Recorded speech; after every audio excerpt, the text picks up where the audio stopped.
Good morning, afternoon, evening, everyone. My name is Valeria Gigante. I am the AMR R&D lead in WHO headquarters, Ginevra. I have the pleasure today of being here with Robert Skov, ESCMID President, Infectious Disease Preparedness at the Staten Serum Institute in Copenhagen. Rob, it's really a pleasure to be with you today.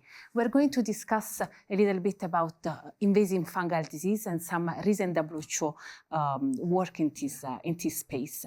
Recent estimates tell us that 2.5 million deaths are attributed annually to invasive fungal infections. And invasive fungal disease are becoming a public health concern for three reasons. Apparently, they are becoming increasingly common, increasingly different to treat, and also hard to recognize. WHO released in 2022 the first fungal priority pathogen list as an effort to guide R&D, but also public health action. And now this year we have measured our preparedness to respond to invasive fungal disease. And on 1st of April, we have launched two reports, the first antifungal pipeline report of agents in clinical and preclinical development, and the first landscape report of diagnostics commercially available in pipeline to address invasive fungal disease. Our intention there was to analyze the R&D landscape, but also to identify gaps and provide R&D priorities to address the global trend of fungal infection. But we also wanted to catalyze action of all our stakeholders and partners, including researchers, scientists, policymakers, regulators, patients, organizations. And again, the intention is to address broadly AMR. I would like to hear a little bit from you. What is your ESCMID perspective on these two reports? So thank you very much, Valeria. It's a really big pleasure to be here today. So we in ESCMID really see what W has done as two really important landscape analyses, both on the fungal agents, which is in development and what is actually accessible today, but also on the diagnostics and what is in the pipeline, and see what are the gaps here, especially for the fungal priority pathogens. For us as researchers and also as a scientific community, it is extremely important to have these analyses to direct our work, not only in research, but also to put on the right questions that we can put out for research proposals in order to fulfill these gaps here. Because as you said, fungal infections are getting more and more frequent, and we are seeing more and more resistance. And thank you, Rob. And I completely agree with you. For this kind of infections and emerging pathogens, only if we collaborate and coordinate action, we will be able to really effectively address this problem. I have another question for you. What do you think is the role that the scientific community can play in addressing invasive fungal disease? How can it further support the advocacy efforts in this area? Yeah, so obviously I believe that scientist has a very important role, because we need to get evidence behind these things. So scientist has a role all through the pipeline, you can say, but both into the development, but also after the development to prove the actual real life value of these drugs and diagnostics. We have to remember that we need to have the optimal agents, but one thing is how they are working in small trials, but what are they really working in the real life? And for the diagnostics, what is often missing here is what is the health economic value of diagnostics? And we have to admit that our budgets are getting shorter. So we need to put out these questions in a way that we are giving the evidence for the politicians on what is the real value of the diagnostics. So see, for us as scientists, we have really, and a scientific community, we have both a very important role in participating in developing the antifungal agents and diagnostics, but also afterwards to prove that the value in real life is existing? Rob, I think that we really need concerted efforts from everyone, and everyone should sit at the table discussing the value of these new technologies, because we are advocating for new products, maybe with a broad pathogen coverage to also address pathogens that are not fully easy to identify in the clinical practice. But we really need to, as you correctly mentioned, the value of this technology, and ultimately also their price, their accessibility, their affordability worldwide. We have some paradox.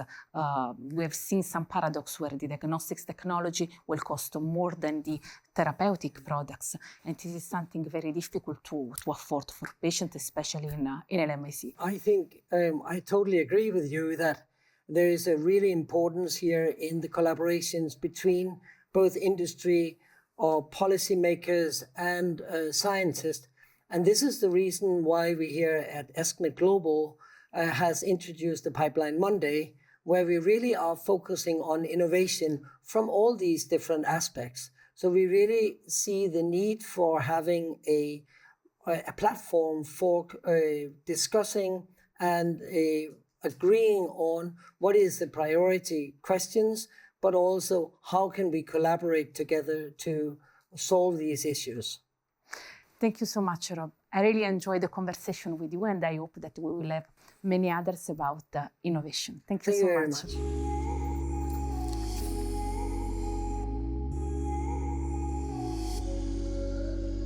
Welcome to this panel discussion on invasive fungal infections.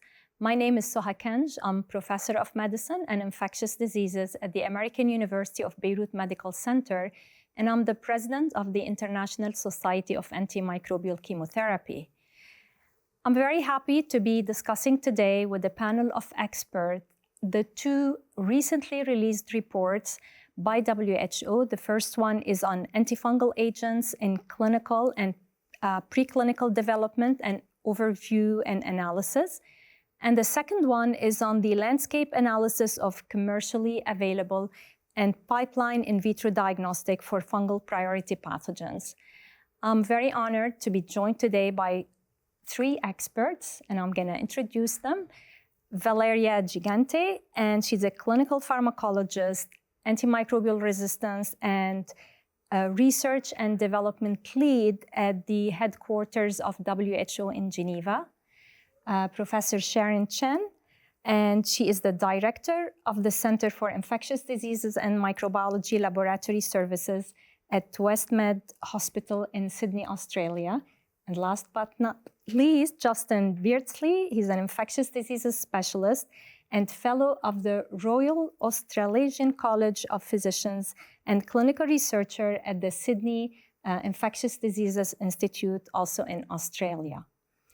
And I'm going to start the panel discussion with a question to Valeria, and really asking Valeria to summarize the two recent reports published by WHO that I've already mentioned. Thank you so much as well for this question that allows me to talk a little bit of our main key findings. So in the antifungal space, we found with the pipeline report that in the last 10 years, we have authorized only 4 new antifungal agents. In the pipeline, the number of candidates is alarmingly low. We have only 9 products in development, and only 3 of them are in the latest development stage. This means that we won't expect many authorization in the upcoming years. Innovation is quite scarce. Probably less than half of the pipeline can be considered innovative. And we also have 3 out of 9 candidates that are in active clinical trials for the most critical pathogens.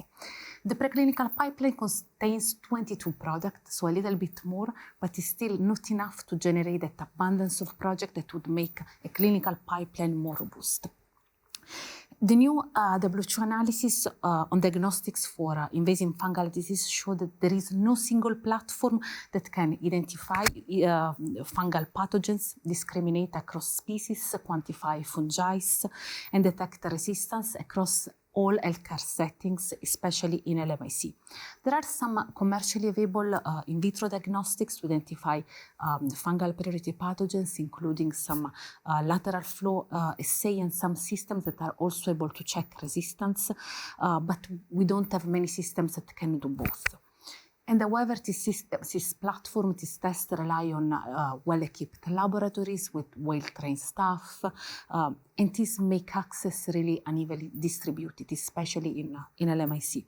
So overall, we need an increased effort in R&D for both therapeutics, antifungal, and diagnostics, as well as strengthen surveillance, strengthen laboratory capacity, strengthen our healthcare workforce, and the last but not least, more policy intervention to assure an equitable and global access. Thank you, Valeria. Obviously, these documents are very important that can really guide scientists, policymakers, pharma companies into their work on invasive fungal infections. I'd like to now move to Sharon and ask you, who do you think are the patient populations at risk for invasive fungal diseases, and have we seen a shift in the landscape? Thank you, Suha. That's an interesting question. So when we think of persons at risk for invasive fungal diseases, we think of those traditionally considered to be immune compromised. So your patients with cancer, with organ transplants, with bone marrow transplants, and those with HIV and other immune deficiencies. However, medical advances have shifted the epidemiology. We now have, at the immune-compromised spectrum, we have new drugs, more immunosuppressive than what we've been used to, more intensely immunosuppressive, and of a different spectrum. But on the other hand, we also have patients who are seriously ill but may not be immune compromised in the traditional sense.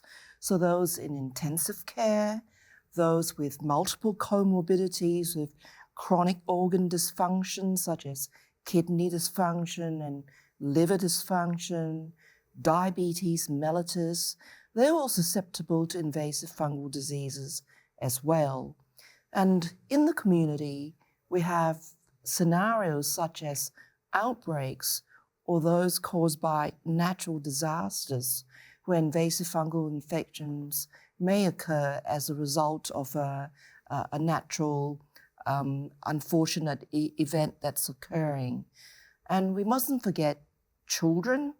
Children are easily, not perhaps they don't have enough airtime, but they are equally susceptible to invasive fungal infections the same way adults are in the immune compromise and in those with multiple comorbidities.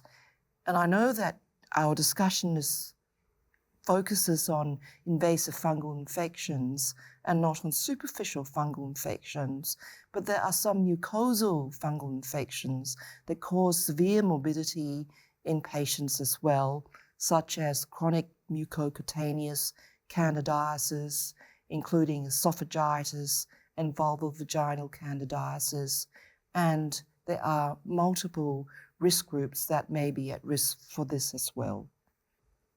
So perhaps, Sharon, I would also like to add to this a group of patients who we don't think about when we talk about invasive fungal infections, and that's in wars and disasters. You mentioned the disasters, but also in wars and conflict zones. We've seen quite a bit of invasive fungal infections, sometimes mixed aspergillosis and invasive mucormycosis among wounded people from wars. And I think this is something that needs to be highlighted so that it enters in the differential diagnosis when these patients are cared for in the hospitals following the injuries. Yes, absolutely, Suha. I couldn't agree more. And there have been, increasing number of publications on combat, induced fungal infections, and large wounds from trauma. They attract colonization by fungal spores, which may lead to invasive fungal diseases. And there's also the situation of burn patients, those with trauma and, not just cutaneous burns, but inhalational burns, where one may get a resultant invasive fungal infection. Yeah, thank you, Sharon. And a question for Justin. And we've seen a lot of reports on antifungal resistance among Candida species, Candida auris being really very much highlighted more recently, but also azole resistance in Aspergillus species. Wondering if you can give us your thoughts on, well, first, what are the risk factors for such resistance, but also the role of climate change, perhaps, and the role of using azoles in agriculture in the development of resistance? Yeah, thanks, Suha. A great question. It's a big question, so I'm sure others may want to chip in at some point as well. A lot of my work that I'm doing at the moment, research, is in Vietnam, and it's been looking at the emergence of azole-resistant Aspergillus. It's pretty well described, I think, now that this is being driven by the use of agricultural azoles. So they're used to protect crops, they maintain food security, they're really important for us as communities, but they're having this unexpected side effect of driving resistance in potentially human pathogenic organisms. These are not the target of the antifungals being used agriculturally. They're to treat plant pathogens, but things like Aspergillus fumigatus exists in the environment, performing normal ecological roles, and is caught up as a bystander when the environment becomes contaminated with azoles. So that's the kind of the best described story, but of course it's inevitable that that's happening in other fungal pathogens as well. And what I think is unique about fungal infections is that mostly fungi exist in the environment. They're performing ecological roles in the environment, and humans typically contract their infections from the environment. So it makes the whole One Health research approach really more important and very kind of vital to solving the problems that we face. The climate change is yet another really interesting area. There's been a lot of work coming out lately on this topic, and it seems to be increasingly accepted in scientific circles that the warming temperatures are somehow bringing fungal pathogens a little bit, they're closing the gap, the advantage that we have as hot-blooded animals of having a significantly higher temperature environment.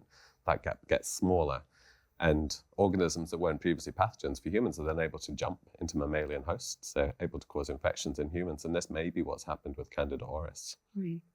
Yeah, thank you very much, Justin. And I think, Sharon, you being a big expert on diagnostics, can you tell us a bit about the difficulties in diagnosing invasive fungal infections? And thank you, Suha. That's an interesting question. I've tried to dissect out the reasons, and I guess there's two broad categories. The first is having the resources and the capacity to do diagnostics. So in mycology, in microbiology, it's one of the last areas where culture and histopathology still has a role to play, at least in Australia and New Zealand and in many, many parts of Asia. So you would need a good histopathologist, good culture-based methods, good methods for IDing fungal pathogens.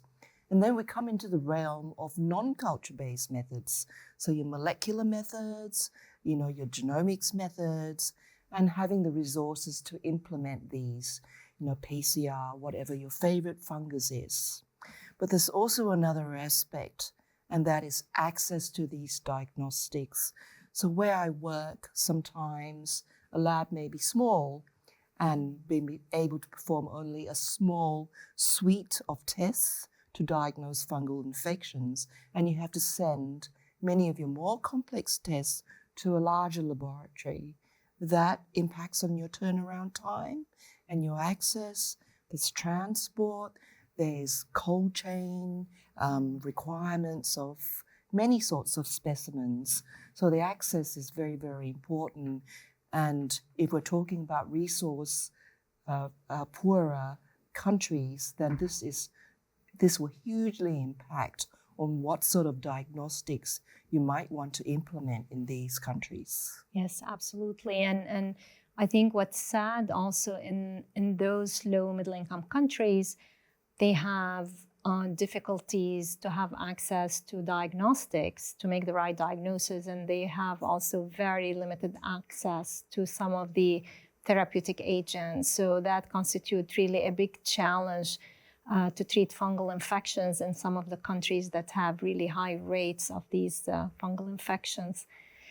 So perhaps moving now to a bit of a different angle, Justin, can you tell us a bit about what innovations are currently missing from the armamentarium for treating invasive fungal diseases? Yeah, this is the huge problem that we all face clinically. And Valeria sort of introduced it at the beginning, that there are just so few existing agents in our pipeline. Right. And when we now then compound that by the emergence of resistance, so you can lose one whole class of just 4 principal classes that are available for systemic therapy to treat antifungals available. So what's really missing, and what we're hoping increasingly we're starting to see, is some truly novel compounds with unique mechanisms of action, so unrelated to existing drugs. I think that's what we're all waiting for, and there are increasingly trials happening in that area, but that's exactly what we need. Right, and if I ask the same question about diagnostics, so what innovations, Sharon, have you seen, particularly, I think, point-of-care testing or things that can be made available in low-resource settings? So I think the rapid diagnostics, low-resource testing, ease of use is an extremely important. And, looking around the booths at ESCMID Global this week, we have an increasing number of LFA tests or lateral flow assays for a number of fungal pathogens that are coming out into clinical use. And these will have good utility in smaller labs and in low resource settings. On the flip side, in larger metropolitan labs and where resources are less of a problem, then we're looking at innovations that focus more and more on molecular diagnostics and on genomics. It doesn't matter what PCR you might want to design, they would probably have a particular niche in a particular patient population. What's also important is to harness your pathogen detection with antifungal resistance detection. So be it Aspergillus, which gene that you might want to target, or Candida, I would see that that's a way forward for laboratories to move. Right. And we talk a lot about antibacterial stewardship. I think we need to be talking more and more about antifungal stewardship, the right drug for the right diagnosis at the right time, for the right duration. And Absolutely. Hopefully we'll be seeing more of that in the future. And moving back to Valeria and really acknowledging the tremendous effort you put in guiding the development of these 2 documents at WHO, and really want to ask, what do you think are the future research priorities and for addressing or mitigating the risks for invasive fungal diseases? Thank you, Sua. From the therapeutic side, we need new agents, novel agents, as Justin pointed out, with the novel mechanism of action, better tissue penetration, increased bioavailability, agents that are safer with the fungicidal activity, that probably don't allow for a strict therapeutic drug monitoring.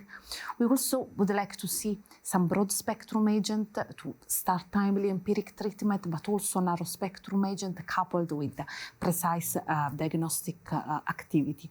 Would like also clinical trials in children to allow the development of a new indication and new formulation for pediatric use. And also, we need to expand the range of the pathogens being studied. For instance, we need more studies in cryptonephromas meningitis. And innovation is surely needed. For the diagnostics side, we need simplified blood culture system for use at level 2, especially in LMIC. Probably more lateral flow immunoassay that can be used from whole blood or from different samples matrices, and in general test and platform that are more sensitive, more specific, and have a broader pathogen coverage. Thank you very much, Valeria. And I'm going to end with the same question addressed to first Justin and then Sharon. And that is, if there is one message from the recent WHO reports on invasive fungal diseases that you think every scientist, policymaker would walk away with, what would that be? Just one. Just one. Okay. The most important in your mind. For me, and in my line of work, which involves clinical trials, I think something that's really important is the promotion of collaborative networks. Fungal infections are rare and their treatment's quite complicated, and measuring the endpoints is difficult. And getting enough patients really requires multi-country collaboration. So that's what I would like to see. Thank you, Justin. And Sharon, same question addressed to you. Thank you, Suha. So for me, and I work in a microbiology laboratory, I think increasing awareness of fungal infections is extremely important. Fungal infections are uncommon compared to bacterial infections and compared to viral infections, but they have high impact and they may have adverse outcomes if the diagnosis is not made. Access to diagnosis is extremely important. Even in resource, sufficient countries, it's not equal and may not be equal in every part of the country, and we should work very hard to ensure that every patient has equal access to diagnostics. Thank you. Thank you very much, Sharon. And with that, I think we come to the end of this panel discussion on a very important topic. Hopefully, with a program like this, we can raise more awareness about the importance of what has been neglected for a long time, and that is invasive fungal diseases. And with that, I'd like to thank Justin, Sharon, and Valeria for this really very important discussion. Thank you.